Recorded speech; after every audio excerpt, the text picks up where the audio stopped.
Good morning, my brothers. It is November 22nd, and we are inching our way towards Thanksgiving. So we turn to the book of Proverbs, chapter 22, for God's daily dose of wisdom. And as I was reading through Proverbs 22, actually I have a confession to make. Yesterday I was reading through Proverbs 22. I was on the wrong proverb day, and I came across verse 12, and I thought, oh, this is good stuff. And so I was getting ready, and then I realized, as I looked at my watch, it's the 21st. So I was a day ahead yesterday, so the Lord gave me a little day of preparation. Verse 12 popped off the page, and it reads like this: "The eyes of the Lord preserve knowledge, but he overthrows the words of the treacherous man."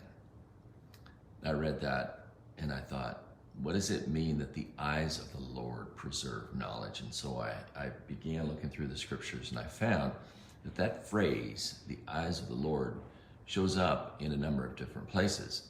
Most notably, it shows up in 2 Chronicles 16:9, where it reads, "For the eyes of the Lord move to and fro throughout the earth, that he may strongly support those whose heart is completely his."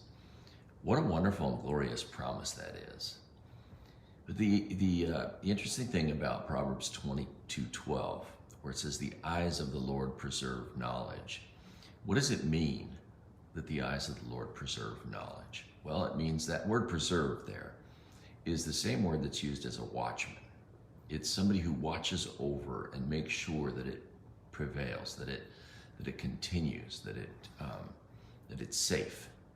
So the eyes of the Lord is an expression that talks about the omnipresence of God, that he is everywhere. And it's the phrase is used to give us an understanding. Our finite human minds cannot really grasp the idea that God is everywhere at all times.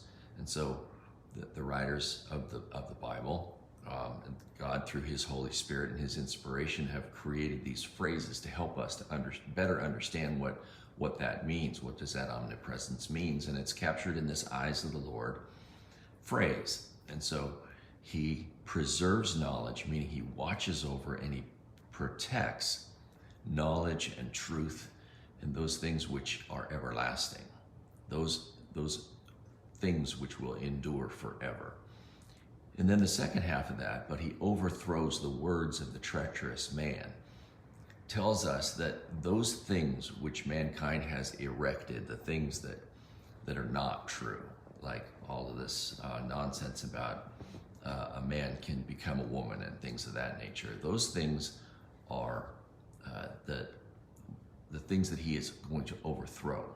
So don't let your heart be troubled. Don't be worried or upset over the kinds of things that are happening today, because the eyes of the Lord preserves knowledge, it preserves truth, but he overthrows the words of the treacherous man. And so we can rest assured that God is still on the throne. He's not worried about what's going on with all of this nonsense about men identifying as women, and so therefore you have to call them women and treat them as women, and men can have babies, and all of that nonsense that's going on right now. All that stuff is going to be destroyed. And that promise in 2 Chronicles 16:9, what a wonderful promise. Not only does the eyes of the Lord search to and fro over the entire earth to strongly support those whose hearts are completely his, but notice he says he strongly supports those who are completely his. It's not that he just undergirds us a little bit. No, he strongly supports those. He's for us. He's not against us. What a wonderful God we serve. What an incredible promise we have in his word. What an unwavering truth that we have, that he is going to preserve knowledge. He's going to preserve the truth, and he's going to overthrow the words of the wicked man and right all the wrongs that we have come up with as mankind. So my prayer for us today is that we rest assured in his sovereignty, in his plan. And even though things might look bleak and people are being crazy, he has definitely got things under control, and he is not worried at all. So we can fall in line with him. We can be right beside him or walking in his footsteps, right behind him. And we can observe the wondrous things that God is doing in this world. My brothers, I love you. I hope you have an awesome day, and I hope you go out and you make a difference in someone's life today. God bless you.